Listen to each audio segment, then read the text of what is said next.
Hola chicos, ¿cómo están? Yo soy el profesor Iván Mendoza y hoy día vamos a ver un tema bastante interesante que es la evolución biológica. Desde que el ser humano tuvo conciencia, se preguntó quién era, de dónde venía y hacia dónde va. Y justo el tema de la evolución responde gran parte de estas preguntas, ¿no?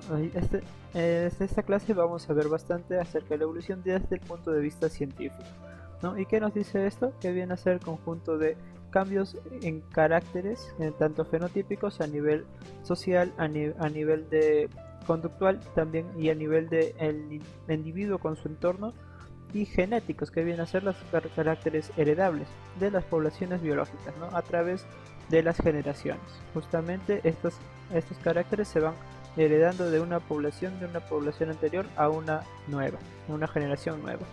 Dicho este proceso de la evolución, justamente ha originado la gran diversidad de formas que hoy en día podemos tener en el planeta Tierra. Es cierto que años anteriores, millones de años anteriores a nosotros, hubo inclusive mucho más diversidad dependiendo también de los factores ambientales. Todo esto vamos a ir estudiando en esta clase, así que vamos a comenzar. Bien, acá les dejo las instrucciones, por favor chicos, esto es muy importante debido a que esta clase va a ser un poquito larga, pero acá yo lo he podido resumir en estas 5, 7 diapositivas, ¿no? Entonces vamos a estudiar este tema. Bueno, entonces, ¿cómo llegamos al concepto de evolución? No, uno de los primeros pensadores que dio con la idea de que los animales podrían estar en un proceso de cambio constante fue Anaximandro de Mileto, ya en el siglo VI a.C., hace bastante tiempo. Él nos dijo que el ser humano proviene de animales de otras especies. Sin embargo, esta idea fue un poco dejada de lado debido a la popularidad, entre comillas, de pensadores más aceptados, ¿no? Como por ejemplo Platón, que Platón nos decía que cada especie en el mundo tiene un modelo, o mejor dicho, es un modelo inmutable y perfecto en su mundo de las ideas, ¿no? Esto quiere decir que el ser humano fue ser humano desde el momento que existió, pero sabemos que no es así, que todavía hay cambios, así que no se asimila mucho al modelo actual que nosotros tenemos. Aristóteles también, un gran pensador en su época, también tenía una idea muy similar. En la etapa de creacionismo que se dio en la Edad Media, justamente ellos le daban una explicación a un acto creativo independiente, justamente gracias a un ser superior es que nos creó a nosotros y a toda especie que vive en el mundo, ¿no? Actualmente. Sabemos que esta idea es también estudiada, inclusive debatida en la actualidad, ¿no? Bueno, sigamos con George Cuvier en el siglo XVIII y en el siglo XIX. Él nos dice que las especies antiguas desaparecieron totalmente por catástrofes, ¿no? A lo que su movimiento se le llamó el catastrofismo. Y justamente estas catástrofes pudieron haber sido como que un filtro entre especies para ser reemplazadas por otras más recientes, ¿no? Debido a un acto creativo. George Cuvier todavía mantiene ideas del creacionismo inclusive. Bueno, pero actualmente nosotros sabemos que existen las evidencias de la evolución, ¿no? Que se basan tanto en el método científico y también son los biólogos sobre todo los que se encargan de estudiar este campo de la evolución. Entonces, ellos se dieron cuenta de algo bastante interesante, de que hay un patrón evolutivo. Y estos patrones evolutivos son cambios que se dejan ver, ¿no? A simple vista tal vez no, pero se pueden dejar ver gracias a la anatomía, a la embriología, a la bioquímica, inclusive biodemográficamente se puede hacer un estudio también de la evolución, paleontológicamente, etcétera, ¿no? Entonces decimos que la evolución es un hecho observable en la naturaleza. Y ahorita vamos a ver algunos. Por ejemplo, el caballo no siempre fue caballo, ¿no? Como pensaba Platón, sino que tuvo un ancestro mucho más pequeño, inclusive del tamaño de un perro, ¿no? Y fue gracias a los cambios tanto climáticos, demográficos, poblacionales, geográficos también, el que tenemos al caballo actual, ¿no? Hubo bastantes caballitos caballitos entre comillas, en este largo proceso de la evolución. Y no fue de un momento para otro, sino que ocurrió en millones y millones de años. Bien, acá les presento algunas pruebas evolutivas en las cuales los científicos se basan para poder justamente estudiar a la evolución. Tenemos las pruebas fósiles, restos fósiles, bastante interesantes también para que nos ayuden a descubrir nuestro pasado.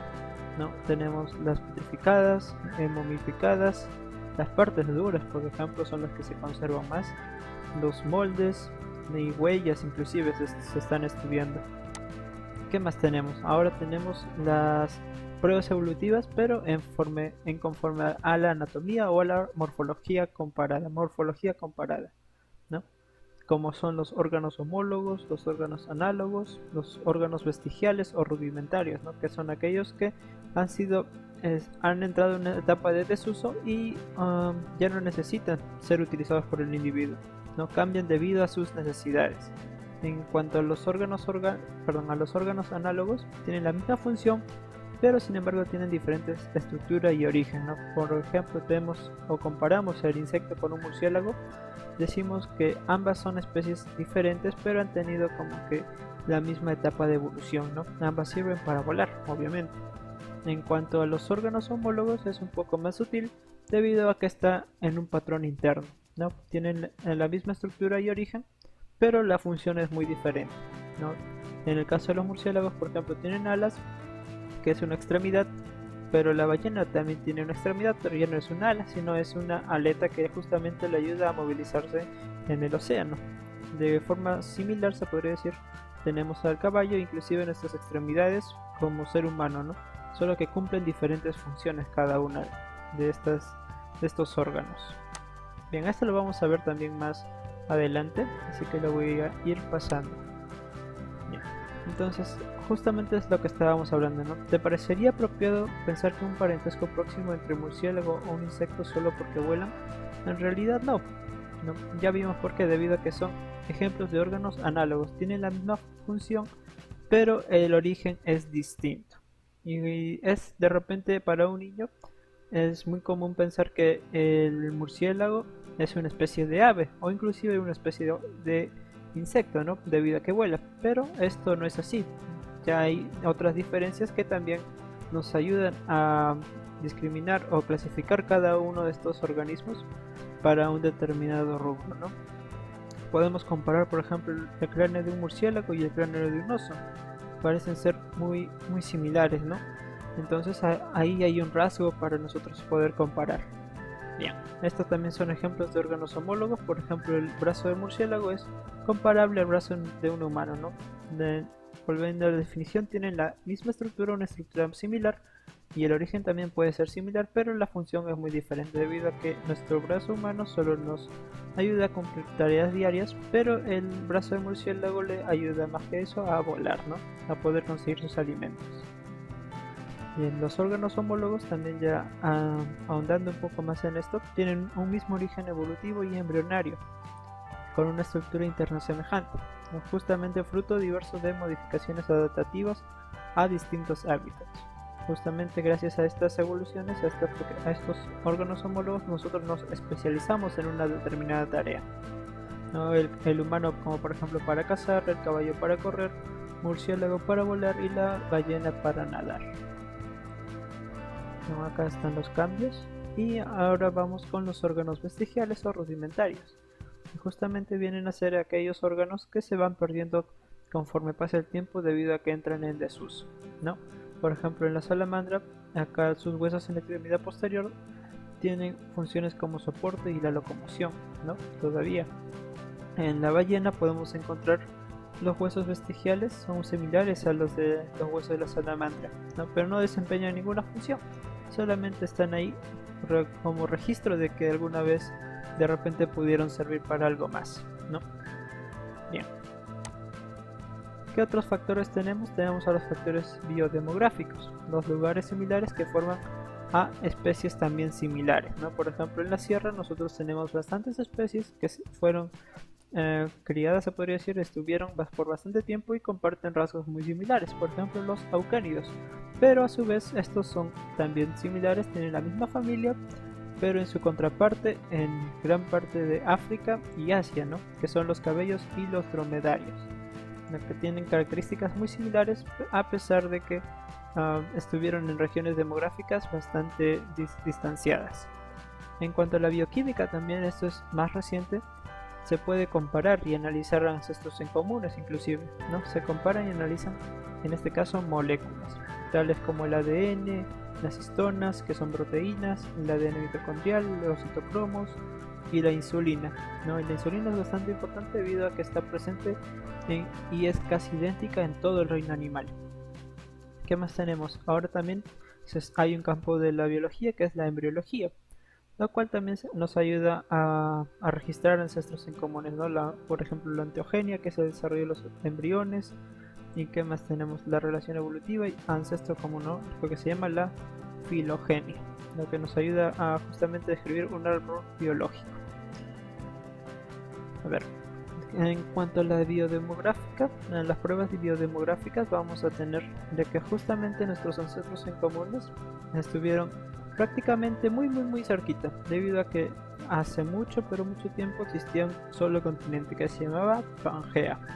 En este supercontinente existieron todas las especies prácticamente, ¿no? Y de ahí se fue, gracias a los movimientos sísmicos que hubo en la Tierra también, poco a poco fueron separándose hasta llegar al día de hoy. Pero en un inicio estas especies estuvieron en contacto, tuvieron bastantes cosas en común y poco a poco ya se fueron distanciando, ¿no? No solamente hablamos de animales, sino también hablamos de plantas, inclusive algunos peces también estuvieron distanciados, a lo mejor estuvieron muy cerca y después fueron distanciándose debido al cambio de la temperatura del agua, por ejemplo. Algo que les quiero señalar acá que me parece bastante interesante es que la cuna de la humanidad es África. Y hay rastros arqueológicos, rastros ya paleontológicos que nos llevan a África como cuna de la humanidad, ¿no? Pero ¿cómo es que nosotros como seres humanos nos distanciamos de los primates, de nuestros primos, ¿no? De los orangutanes, de los monos, de los gorilas, etcétera, de los chimpancés, ¿no? Y esto se debe justamente a esta condición biogeográfica. Se dice que el lado de los monitos, de los chimpancés, de los primates, estuvo lleno de vegetación, ¿no? Pero el cambio donde los humanos se desarrollaron fue un ambiente medio hostil, tal es que esas características hostiles de su ambiente les conllevaron a que el ser humano fuera a migrar, ¿no? Ya no estuvieron en África, sino fueron migrando más hacia el norte, hacia ya la zona lo que es Europa, ¿no? Y es así como que poco a poco nos fuimos distanciando, justamente por esa condición de la migración para buscar lugares con condiciones más favorables, ¿no? De igual manera, o de forma muy similar, surgió de repente con otras especies, ¿no? Acá, bueno, ya vimos el ejemplo de los eucánidos y sus primos los dromedarios o los camellos, ¿no? Que en un inicio tienen bastantes características, pero se criaron en lugares distintos, digamos, ¿no? Actualmente, justamente las faunas diferentes están en continentes separados. Bien. Vamos con la siguiente. En este caso estamos bajo la prueba de las evolutivas gracias a la bioquímica, que también es un campo relativamente nuevo, ¿no? Justo gracias a los microscopios electrónicos e instrumentos mucho más sofisticados para poder analizarlos, ¿no? Esto consiste en analizar algunas moléculas que se parecen casi en todos los seres vivos, ¿no? Tales como las proteínas o el ADN. Y una de estas proteínas que es bastante estudiada es justamente la insulina, ¿no? La insulina es producida por el páncreas y su papel es el mismo en todos los mamíferos prácticamente, ¿no? Y así podemos ver que hubo un ancestro en común en sí, ¿no? Se hacen pruebas moleculares y podemos rastrear el origen de esta especie, ¿no? Y vemos que prácticamente la insulina en estas 4 especies son bastante parecidas, ¿no? Uno que otro aminoácido puede cambiar, pero en su totalidad es casi idéntico, se podría decir. Lo mismo se dice del orangután y el humano, ¿no? Que comparten prácticamente un 97% del genoma, ¿no? El gran simio de Sumatra y Borneo es el hombre más primitivo que el chimpancé y el hombre, se puede decir. Bien, justamente existe una gran uniformidad en los componentes moleculares de los seres vivos, ¿no? Y esta uniformidad hace que las estructuras moleculares nos lleven a ancestros en comunes para cada uno, ¿no?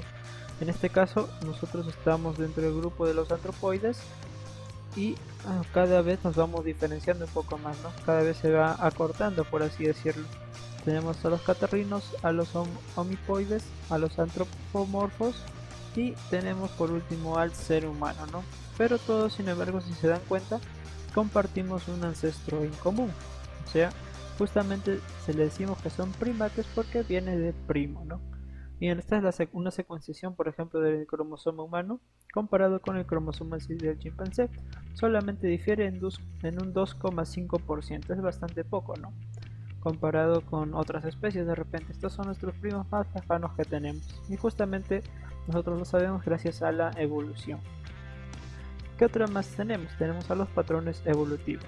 Justamente esto se observa gracias a la formación de determinados procesos de especiación o especialización se le llama también.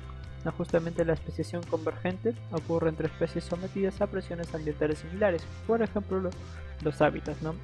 Cuando una especie se desarrolla en un ambiente acuático va a poseer características muy similares a las que a otras especies en su mismo entorno, ¿no? Igual en ambientes desérticos, por ejemplo, o en ambientes de sabana, de selva, etc.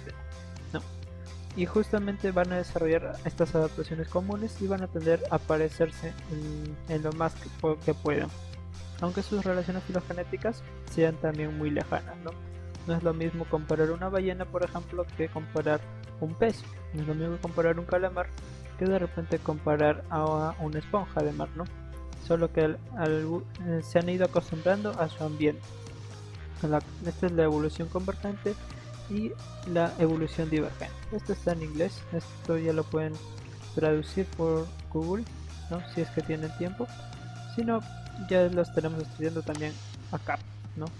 Es justamente gracias a la evolución convergente que tenemos características muy similares entre ellos.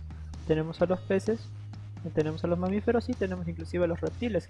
Ahorita no vemos reptiles netamente acuáticos, bueno, salvo las serpientes de mar y algunas tortugas también marinas, pero como lo vemos acá, no es nada de lo que se parezca a lo que hoy en día conocemos, ¿no? Estos reptiles acuáticos aparecieron hace un montón de tiempo, prácticamente desde la época de los dinosaurios, ¿no? Lamentablemente se extinguieron, pero tenemos algunos restos fósiles para estudiar. Y como vemos, presentan órganos muy similares, ¿no? Ambas tienen aletas y sus formas también se parecen bastante. Lo mismo podemos decir en cuanto al vuelo, ¿no? Al vuelo especializado entre una ave, un reptil volador, un pterodáctilo, por ejemplo, y un murciélago, ¿no? Ambos tienen o presentan una especiación convergente. Bueno, ahora tenemos a la especiación divergente, que se va a producir cuando una población se va a aislar del resto de la especie debido a presiones selectivas particulares y va a seguir un curso evolutivo muy diferente, ¿no? Un ejemplo de esto es la radiación adaptativa, que da generación a muchas especies en relativamente poco tiempo, ¿no? Así se dio la evolución de bastantes mamíferos, anfibios, peces, reptiles, aves, etc. Justamente se dice que todos venimos de un ancestro en común y a la vez nos fuimos especializando debido a justamente estas presiones selectivas, ¿no? Tanto demográficamente, tanto biogeográficamente, también puede ser la bioquímica, etcétera, ¿no? Esto fue un caso de repente de lo que nos sucedió a nosotros con respecto a nuestros primos, los primates, ¿no? A los orangutanes, etcétera, ¿no? Y no solamente a nosotros, sino también de repente a los elefantes, diferentes especies de elefantes, hay diferentes especies de caballos, de conejos, etcétera. Bien. La evolución en sí es un proceso natural, que al contrario de lo que se cree que es algo, digamos, lineal, ¿no?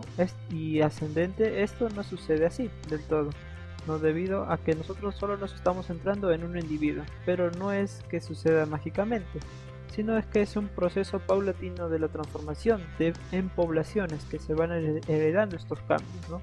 Justamente pasados de generación en generación, lo que se denomina generaciones sucesivas. Los cambios que transforman las poblaciones de especies se dan generalmente en un periodo muy pero muy largo de tiempo. No hablamos de millones y millones de años, no de milenios, no de repente de decenas de años, en millones de años, ¿no? Por lo que se generan naturalmente. Hay, claro, especies que pueden evolucionar, digamos, más rápido que otras, ¿no? Por ejemplo, los virus son los seres que, o mejor dicho, seres entre comillas, no se cataloga como seres vivos, pero son los organismos que evolucionan mucho más rápido, ¿no? Están luego las bacterias, están de repente luego algunos hongos que pueden estar evolucionando, las plantas inclusive también van evolucionando, se van adaptando a su entorno, ¿no? Acá les presento un árbol filogenético de distintas especies, ¿no? Y justamente como vemos hay algunas intersecciones entre algunas especies, ¿no? Entonces, justamente a partir de un protista ancestral, una célula procariota ancestral, se fue diversificando todo, ¿no? Ya vimos las evidencias evolutivas y justamente esto nos da una idea de dónde nosotros podemos venir. Bien, justamente también la evolución fue etológica, no solamente con todo lo que vemos, sino a nivel conductual. Y si te interesa saber un poquito más acerca de la evolución, acá yo les pongo un video para que vean el origen de su mejor amigo, el perro, si es que tienen un perro, o de repente también del gato, que también hay un video con respecto a ello. Así que chicos, esta ha sido la clase de hoy, espero que les haya podido gustar, hayan podido aprender algo nuevo. Disculpen si fue un poco más larga de lo habitual, pero tenía que ser así, debido a que este tema es bastante estudiado y nos permite entender también a nosotros, ¿no? Como les dije, las tres preguntas que el ser humano se hacía desde que tuvo conciencia: ¿quiénes somos? ¿De dónde venimos? Y lo también importante, hacia dónde vamos como especie. Nos vemos en la próxima clase, cuídense, bye.